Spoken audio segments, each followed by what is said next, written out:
નમસ્કાર, હું શુભમ દવે અને તમે લોકો જોઈ રહ્યા છો જનરેશન ટ્રુથ્સ. આજના જેન્ઝીને પ્રેમ જોઈએ છે પણ કમિટમેન્ટથી ડર લાગે છે. એવું કેમ? આજના સમયમાં લોકો ઝડપથી એટેચ થઈ જાય છે પણ ઇક્વલી ઝડપથી પાછા દૂર પણ થઈ જાય છે. જ્યોતિષ પ્રમાણે જ્યારે રાહુ અને શુક્રનો પ્રભાવ કુંડલીમાં વધે છે ને ત્યારે એટ્રેક્શન તો ખૂબ મજબૂત હોય છે, ખૂબ ગજબ હોય છે, પણ ક્લેરિટી ગાયબ થઈ જાય છે. લોકો પ્રેમમાં પડે છે પણ ફ્યુચર વિશે અનશ્યોર રહે છે. Gen Z doesn't fear love, they fear losing themselves in it.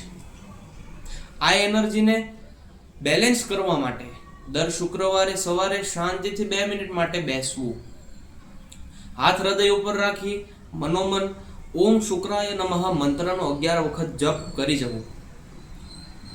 Feel the emotion but don't lose your identity.